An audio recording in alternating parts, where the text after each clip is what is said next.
London. Rush hour. A train leaves Paddington station.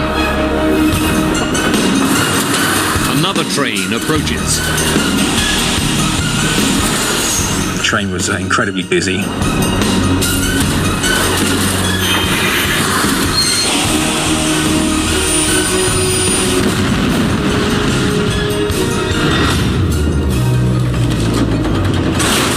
I've never heard anything like it, just a huge bang. You couldn't work out which train was which. When two commuter trains collide, investigators must discover what went wrong in the UK's worst rail disaster in a decade. Was it a terrible accident? Sabotage? Or even suicide?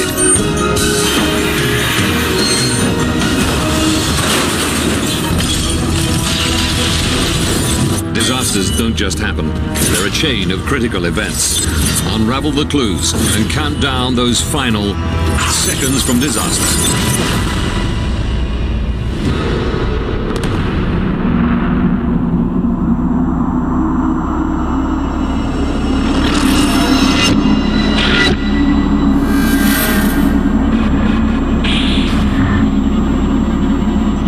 Dazed and in shock, Richard Castle is trapped inside a living nightmare.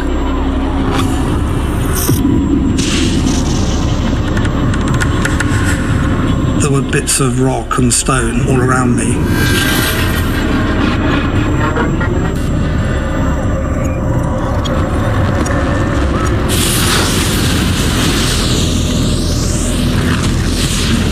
There was just an intense heat. I thought, we're all going to die.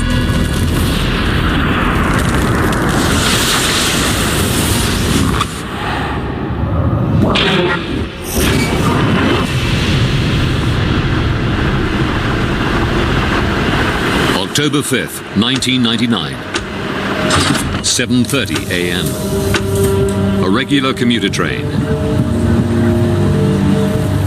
The same one Richard Castle catches to work every day. I was commuting to London from my home in Stroud in Gloucestershire.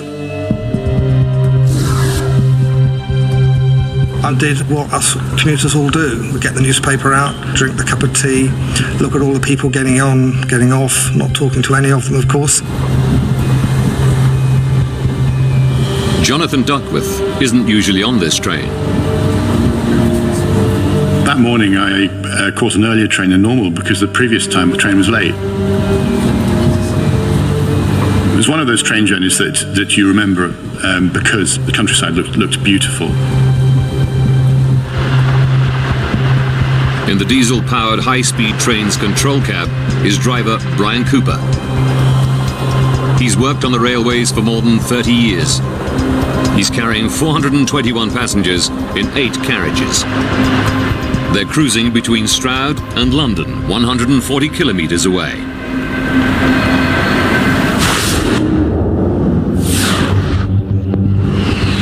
London. Paddington Station.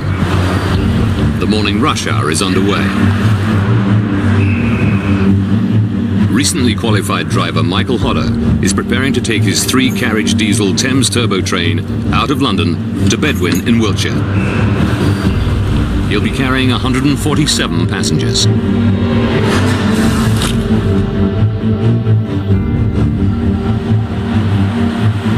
The high-speed train makes its final stop on its journey to Paddington at Reading, 56 kilometres from London.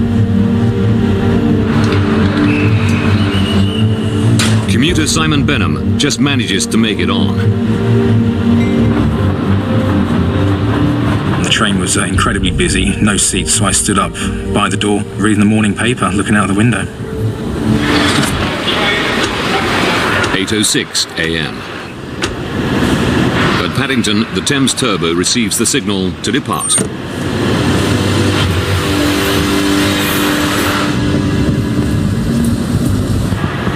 The next 5 minutes of its journey are the most challenging. His route involves crossing onto 3 different lines to get onto the right track. It's a busy time of day with around 50 trains going in and out of the station every hour. Overseeing all this traffic are the signallers in the Slough new signal box. They can see both Brian Cooper's inbound high-speed train and Michael Hodder's Thames Turbo on its way out of Paddington.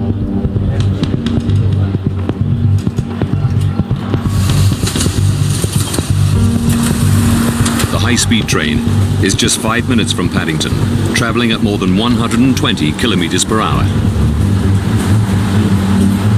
I was facing towards London. There was at least 10 other people stood around me, and everyone was just had their own little space, listening to music, drinking coffee, reading the newspaper. 8:08.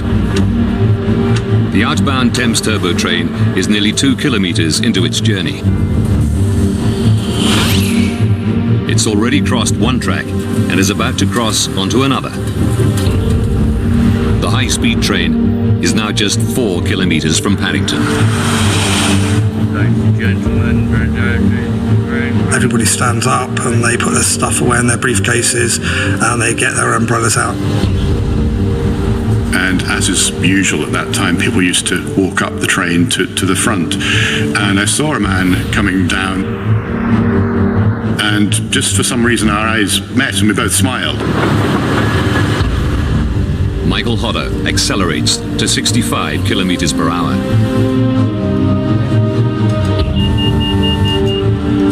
Hodder has passed a signal at red. The signallers aren't worried. It happens occasionally, and the driver invariably stops. But Hodder isn't slowing down. The Thames Turbo is about to cross into the path of the incoming high-speed train.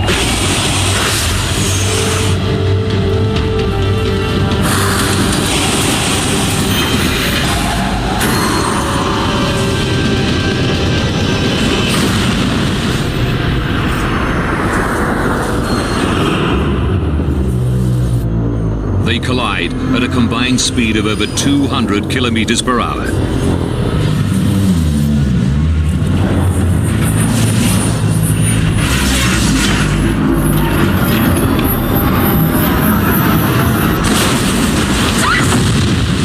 Train braked violently. I flew 4 foot forwards into the wall opposite, hit that face on, and fell to the ground. I've never heard anything like it, just a huge bang. And then the carriage did what I'd call a pirouette. I couldn't tell what was happening at the time, but it clearly wasn't on the rails. Then, as the train was moving from left to right, and I was thinking, please do not roll over. Because I knew if the train rolled over, my life would be in jeopardy. A vast fireball engulfs the carriages. The flames went, and then there was a carriage, and in the windows were people. They looked like statues because they were pale, and they were just staring back at me.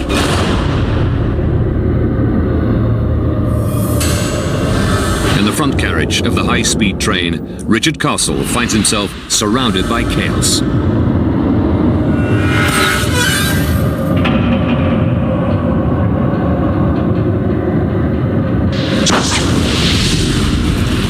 A second ball of fire now sweeps through his carriage. Yeah, there was just an intense heat. I knew that the thing to do was to put the hands over my face to protect my eyes. Simon Benham's carriage is still upright. And there was lots of dust, lots of smoke. People started to scream as well. That's one thing I do remember, that people were screaming. I looked out of the window, and no more than 4 or 5 meters away was the engine on fire, and I could feel the heat coming through the glass and burning my face. Simon manages to escape his carriage.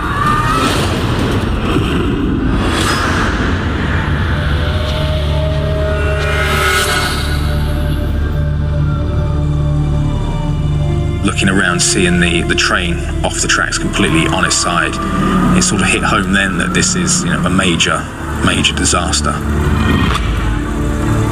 I remember hearing someone screaming. I started to go towards the Thames train, and there was a small explosion. And the screaming stopped, unfortunately. Jonathan Duckworth's carriage is tipped on its side.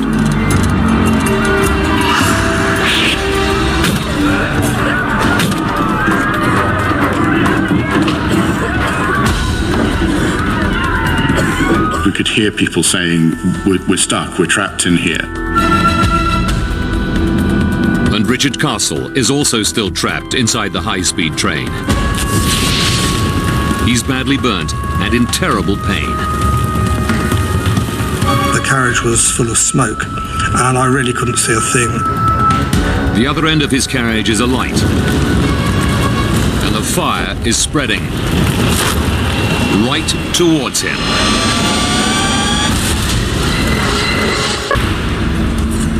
The train doors won't open.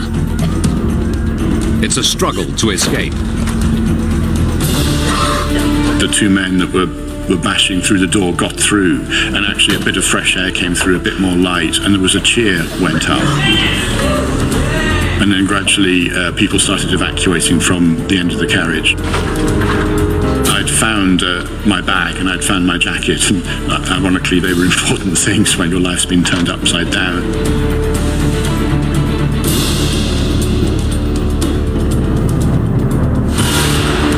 Across the road, staff in a superstore know that something dreadful has happened. One of my colleagues explained there'd been a train crash. They got ladders and they went down the embankment and they helped people up. We cleared the shop floor of bandages, everything. We turned the coffee shop into like a mini triage, and we started to treat people. Simon Benham joins the fortunate but dazed survivors. As I was walking across the tracks, I looked up and saw 100, 200 people just stood there, looking very bewildered, very shocked, very emotional, very confused as well. It was just horrible. It was just chaos. I remember the smell of diesel, and you know, sometimes if you're cooking and you singe your hairs on your... It was that, but 10 times worse.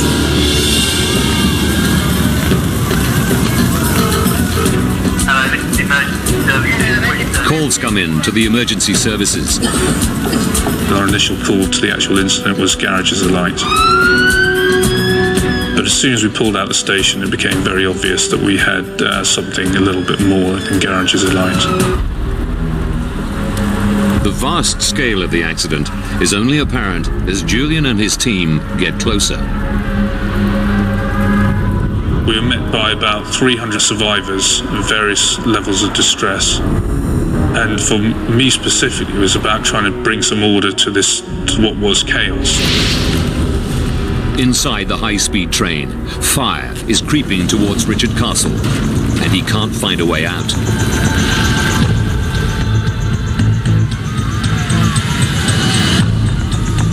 Up above me, the other side of the train, there was a broken window. The smoke cleared for an instant, and the sunlight came through the window. And I was able just to climb out of that window by climbing up the seats.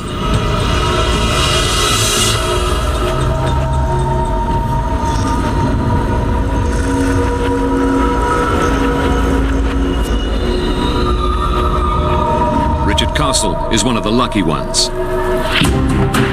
The two trains are a tangled mess of metal and fire. And there are still people in the wreckage. But Julian Spooner's fire crew have only one fire hose. We had to make a decision to move that one hose round to protect the casualties that we knew were trapped and still alive at the time. We crossed over.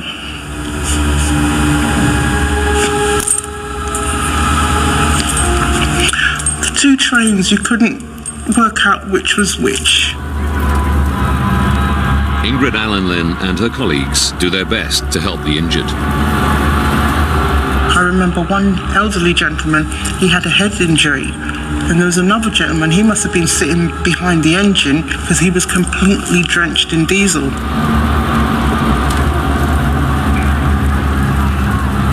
And the thing that I remembered the most are the mobile phones.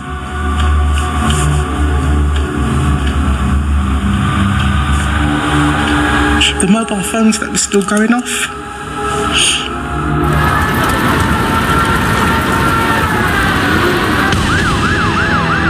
Other emergency crews begin to arrive on the scene. I remember thinking with some relief that they'd arrived, because the nature of the injuries and the way that the train is sort of compacted meant that we were there for 5 hours trying to cut these people out. 400 kilometers away, Detective Superintendent Nick Bracken is notified about the accident.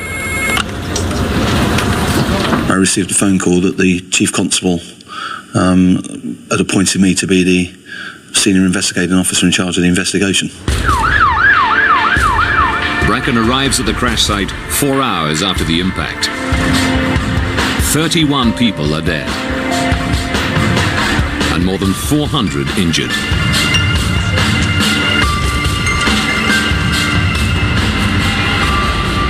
Finding the cause of the crash will be one of the biggest challenges of Nick Bracken's career. Now, by rewinding the events of that day and going deep into the investigation, we can reveal what really happened.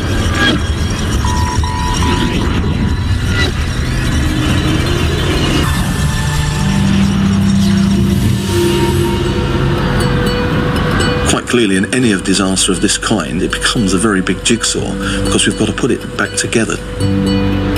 You only do that by getting all the pieces. Bracken knows there are many possible explanations. The reality is, at an early stage, you will look at every single possibility, from direct criminal action down to negligence, all the way through. Someone could have been on the trackside and committed acts of sabotage. Anything, is possible at this stage. Witness statements reveal something very unusual about the crash. There were two huge fireballs.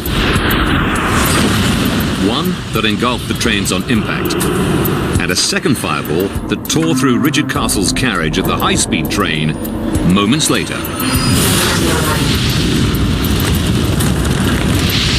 In train crashes, to have a crash and a fire was unusual. I'd certainly never heard of that scenario, and it was quite clearly something that had to be investigated.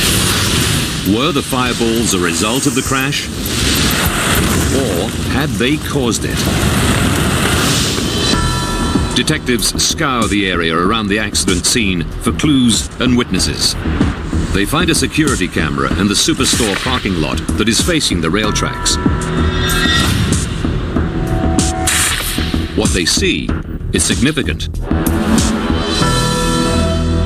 The camera is pointing at the exact spot where the trains collide.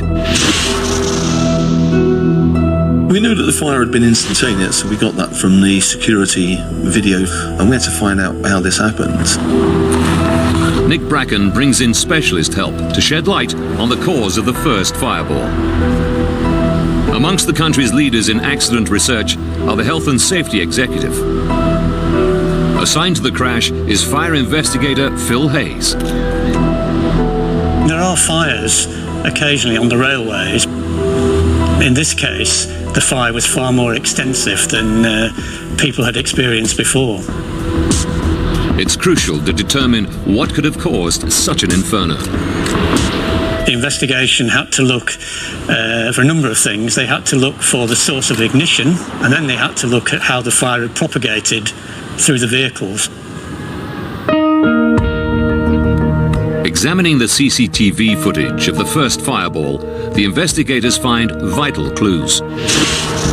They estimate that it's at least 22 meters high and extends many meters along the length of the carriages.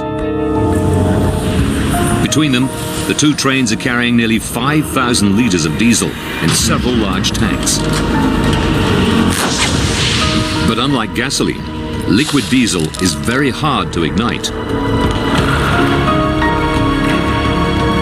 So Phil and his team need to understand if the dynamics of the collision could have created the conditions for a fireball. The turbo train was an aluminium-bodied train. Its total weight was probably just in excess of 100 tons. The high-speed train was a much, much heavier train, possibly of the order of 400 tons.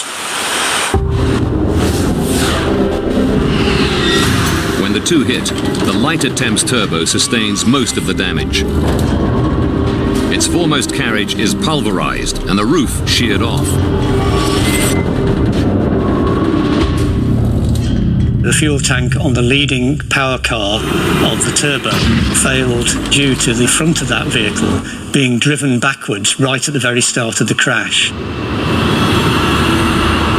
But understanding the source of the diesel during the impact still doesn't explain the fireball.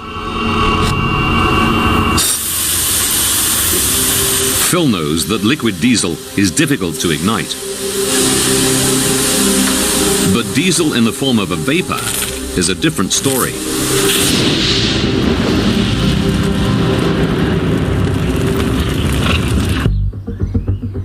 To see if the impact was powerful enough to vaporize the diesel, Phil's team recreated the crash using a tank containing colored water.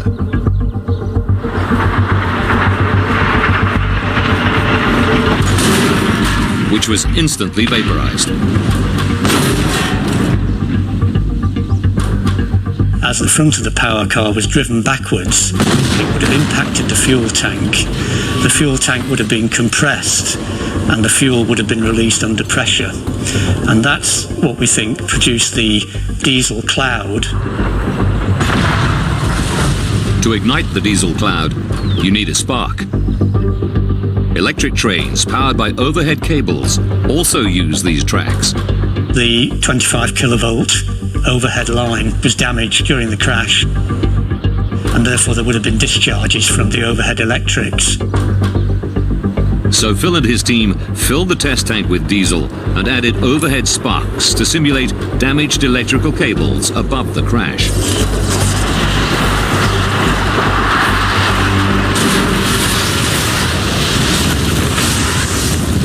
We had approximately 300 litres of diesel in the test tank. The tank ruptured under pressure as predicted, and the fuel ignited, producing a fireball of about 9 metres radius.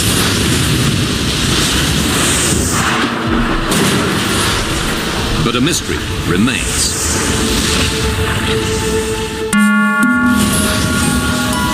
Survivors described a second fireball.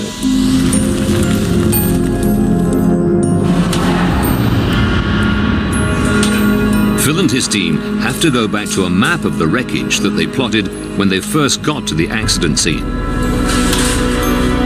We spent almost a week on site, tracking down each piece of debris, photographing it, locating it on a map, so that we could produce a sort of debris pattern. The high-speed train's fuel tank was found many meters away from the power car. What we believe happened is that tank became free from its mountings. It was also partly ruptured in the impact and was propelled down the track. And as it did so, it dispersed the fuel within it. But if this rogue fuel tank was careering down the track, how did it cause a fireball inside the carriage? By this time, the windows had been broken in the impact, and much of the fuel that was dispersed from that leading HST tank entered. So that was the source of the fuel for the fireball. This freak and fatal combination of events creates the worst fire ever seen in a train crash. It's clear that the fire was a direct result of the crash, not the cause of it. And that cause remains a mystery.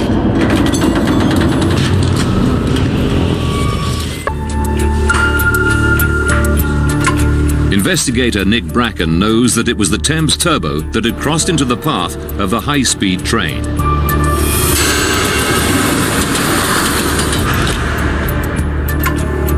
So it's the Thames Turbo that he focuses his investigation on. It had gone through a red light moments before impact. An obvious suspect is a mechanical malfunction on the train.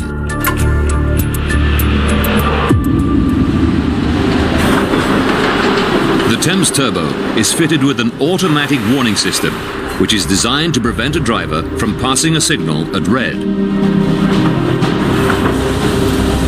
When approaching a red signal, a display flashes and a horn sounds. If the driver doesn't acknowledge this warning by pressing a button, the system automatically engages the train's brakes. To determine whether or not Hodder received a warning, Nick Bracken knows he must obtain a vital piece of equipment lying in the wreckage. It was quite crucial to try and find the black box data recorder, similar to that found in aircrafts. What was the data recorder going to tell us about the journey of the Thames train? The recovery of that data recorder and getting that interpreted was actually going to be quite crucial. The black box data recorder logs all the warnings given by the automatic warning system and the responses of the driver. It's found in the wreckage, but is badly damaged. I made the decision that we would be best trying to recover that data by getting the manufacturers to interpret the data for us. The data recorder is rushed to Italy for analysis, which will take time.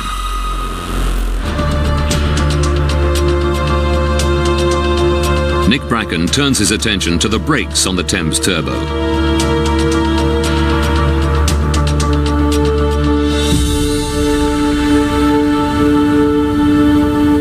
Naturally, the worthiness of the vehicle, the train, was it operating correctly? Was there brake failure? Had to be examined. His team recover the mangled brake system from the scene.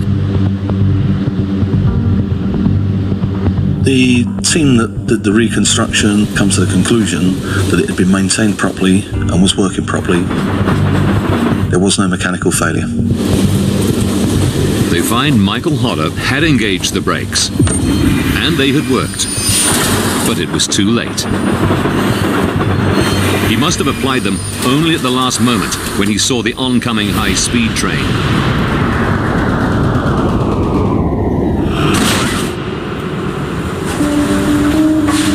When the black box results come back from Italy, Nick Bracken is relieved to discover that the manufacturers have managed to extract the important information from the shattered remains.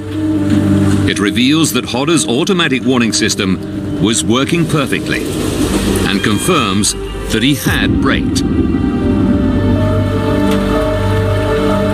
It showed that the driver had passed through a number of signals, that the warning equipment had sounded, and the driver's actions had been appropriate. There had been no malfunction. But the data highlights something else. The automatic warning system has an inherent design flaw. The warning system did not distinguish between a red signal and an amber signal. The automatic warning system only prompts the driver to look for a signal. It's up to the driver to check whether it's amber, which means he can proceed, or red, at which he must stop.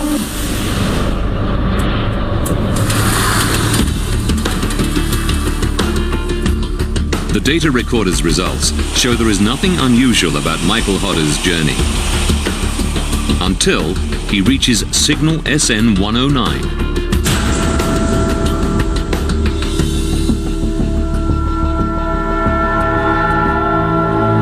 On approach to the signal, the warning sound goes off, and he acknowledges and accepts that, and then proceeds through the signal. But SN 109 was at red. He should have seen this signal and stopped his train before passing it. And the data recorder reveals a final, shocking bombshell. Not only did driver Michael Hodder pass the red signal, he accelerated through it, straight into the path of the high-speed train and certain death.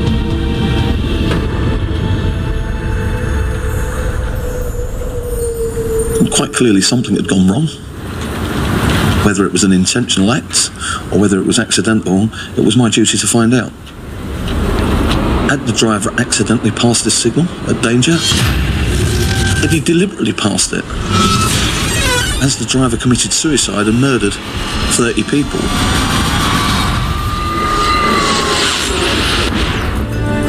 Bracken needs to determine if there's any truth to rumours that Michael Hodder had committed suicide. I have found nothing to suggest the driver of the Thames train was anything other than a dedicated and competent train driver whose family life and circumstances were very content, very stable. All the evidence suggests that Michael Hodder didn't intentionally cause the crash. Bracken focuses his investigation on the signal Hodder passed, SN 109. Finding out why Hodder drove through the red light is the job of health and safety investigator Steve Walker. That's a difficult investigation because you're looking at the visual aspects, or almost the human aspects of how the driver was able to see that light and how the driver was able to respond. Steve Walker examines the signal in more detail. Conventional railway signals consist of a vertical line of 4 lights. But signal SN 109 is different.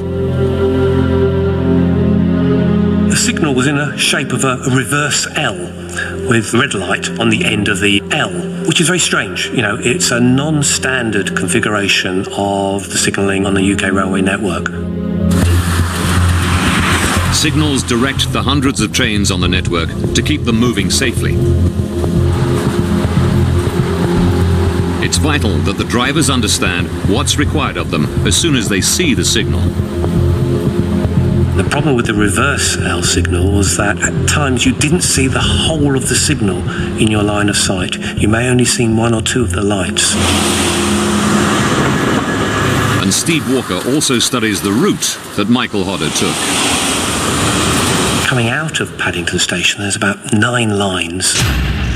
There's a lot of road bridges, there's a lot of railway gantries, there's overhead lines, so actually it's pretty cluttered in the areas where the signals were.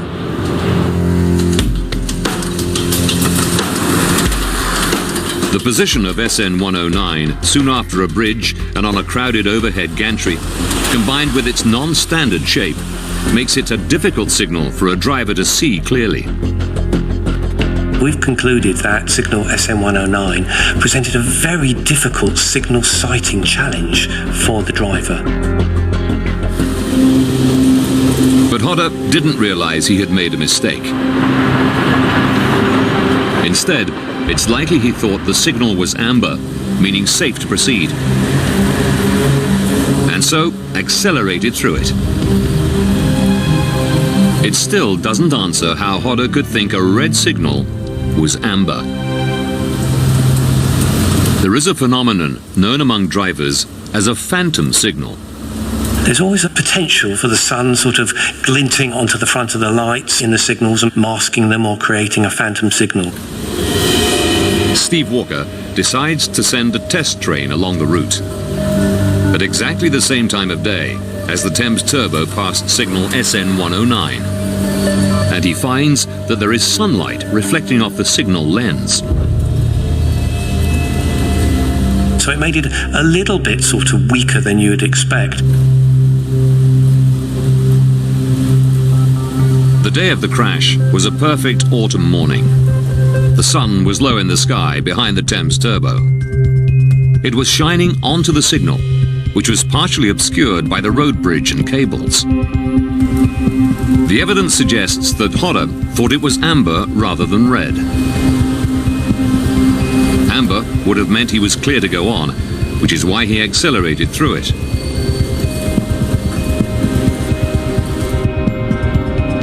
It seems to be the breakthrough the team have worked so hard to reach. Signal SN109 is the cause of the crash.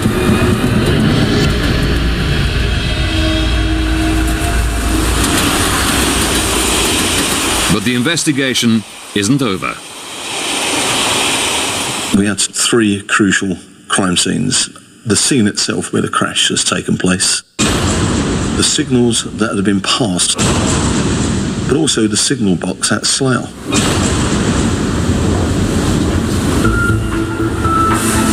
Bracken's team home in on the signal box and discover that the collision might yet have been prevented. Jim? My colleague just called me over to check something. In an emergency, the signallers can send a stop message directly to a driver and have the power to change signals. But the investigators make a disturbing discovery. There had been a fatal delay. If a number of seconds were not lost before any action had been taken, there is a chance that the train may have been able to be stopped. The signallers at Slough New Signal Box can prevent disaster by sending a stop message to the Thames Turbo driver Michael Hodder. But the signallers lack experience in using this technology. There was certainly some delay. It wasn't instantly that any action was taken. Call emergency stop. Nick's team is unable to ascertain which of the signalmen sent Michael Hodder a stop message. At that point, I tried to receive it. The signallers claim that it was transmitted, but there is no hard evidence to prove whether Hodder ever received it. What is known is that the Thames Turbo train doesn't stop. The signallers had another option that could save lives. There's a signal in front of the high-speed train, SN120. If they switch this signal to red, the high-speed train could slow down before impact. But with the high-speed train racing towards the signal at 127 kilometers per hour, they have just seconds to act if they are to save lives. Instead, 18 seconds pass before the signallers change the signal to red. It's too late.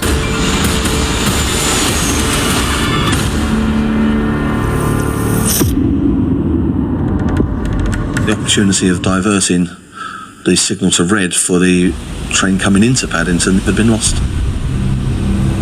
The split-second instant action had been taken rather than allowing 15, 20 seconds to elapse, and that train would have started to brake, and obviously travelling at a lower speed. And the lower the speed at impact, the less serious the consequences. The last chances are lost. Vital seconds go by before they send a stop message to Thames Turbo driver Michael Hodder. And they turn signal SN120 red too late to stop the high-speed train. Disaster is now inevitable. And now we can rewind the events of that morning to show what led to one of the worst rail disasters in British history.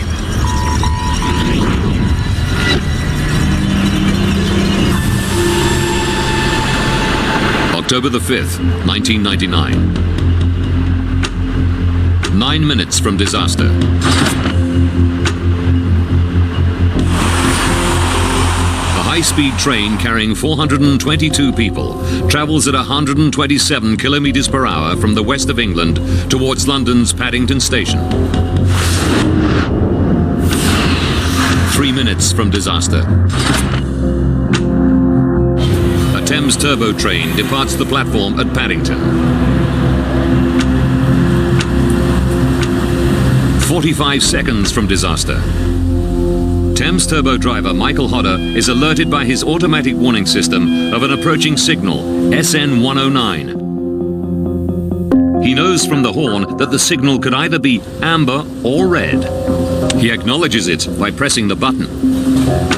35 seconds from disaster.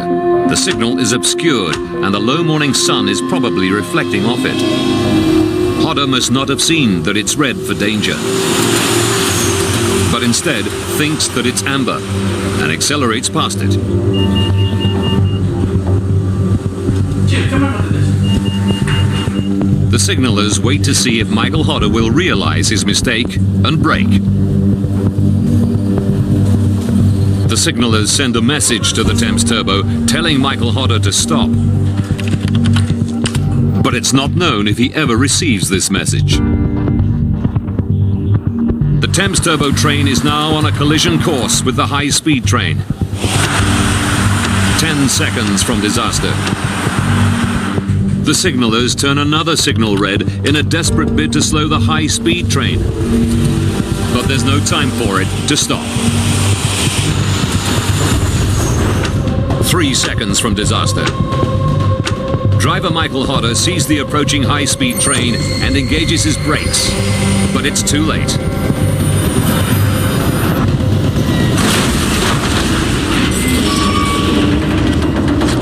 The faster high-speed train forces the front of the Thames Turbo backwards, crushing its fuel tank.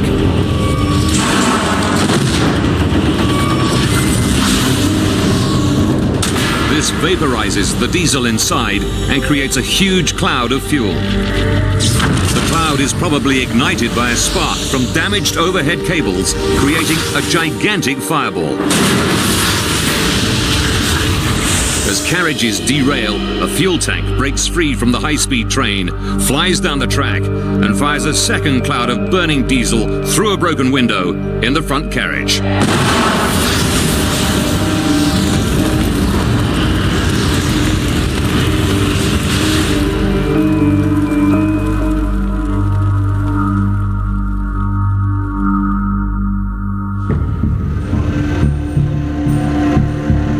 There, of course, was a public inquiry, and there was prosecution by the Health and Safety Executive. Network Rail, the operator of signal SN 109, was fined £4 million for negligence that led to the disaster. And Thames Trains were fined £2 million for failing to provide Thames Turbo driver Michael Hodder with the correct training regarding the problematic SN 109. No fault was found with Michael Hodder.